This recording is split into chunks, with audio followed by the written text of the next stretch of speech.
A study showed there was a higher rate of death among coronavirus patients who took the anti-malaria drug hydroxychloroquine.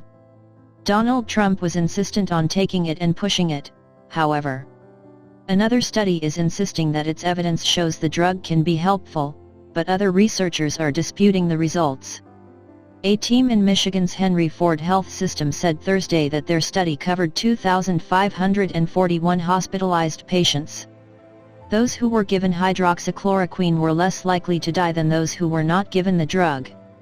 Dr. Marcus Service, the division head of infectious disease for Henry Ford Health System, explained that 26% of those not given hydroxychloroquine died, while 13% of those who got the drug did not. They studied everyone who died in the hospital system since the first one to do so in March.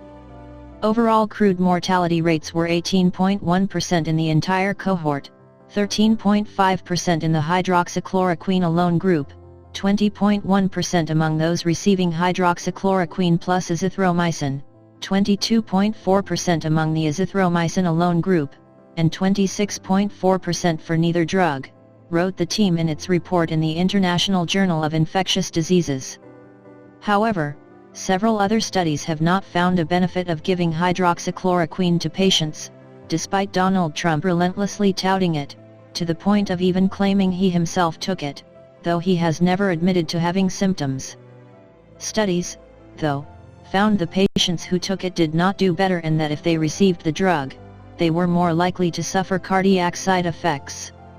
Initially, the Food and Drug Administration issued an emergency use authorization for the drug, only to withdraw it earlier this month.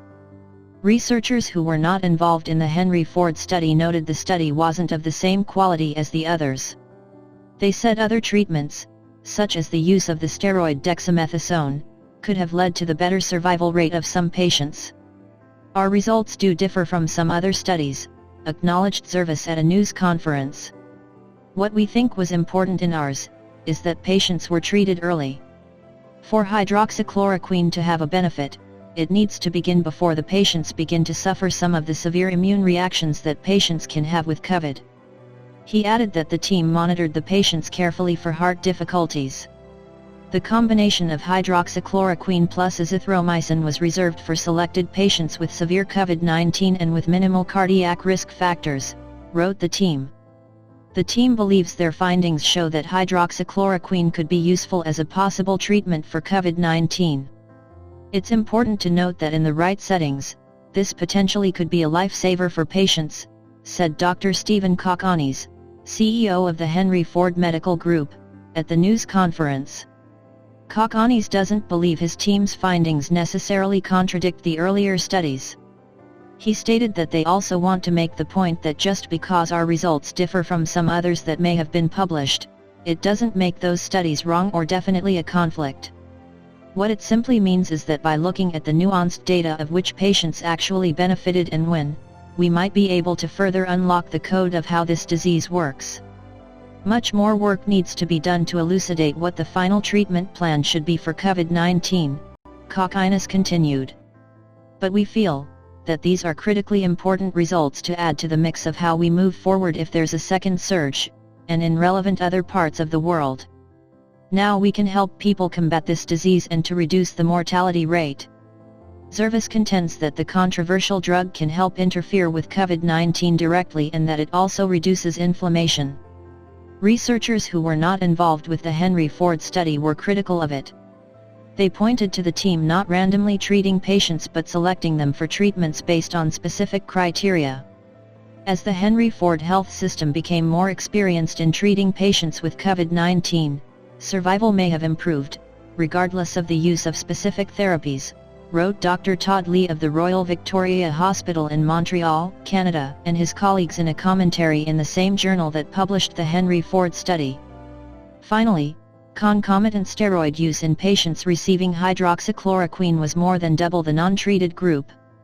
This is relevant considering the recent recovery trial that showed a mortality benefit with dexamethasone, added the critics, showing that the hydroxychloroquine wasn't necessarily beneficial, as many of the patients also received the steroid that has been shown to be beneficial among some patients. The Henry Ford team wrote that 82% of the patients they studied received hydroxychloroquine within the first 24 hours of admission, and 91% received it within the first 48 hours. In comparison, a study at 25 New York hospitals started taking the drug at any time during their hospitalization. Yet, the New York study patients began taking the hydroxychloroquine on average 1 day after admission. Maybe there's a little bit of a difference, but it's not like patients in New York were being started on day 7. That's not what happened, clarified Eli Rosenberg, the lead author of the New York study and an associate professor of epidemiology at the University at Albany School of Public Health. He added that the Henry Ford study excluded 267 patients, which is nearly 10% of the total study group, who had not yet been discharged from the hospital. He believes that could have altered the results to make hydroxychloroquine look more beneficial. There's a little bit of loosey-goosiness here in all this, he said.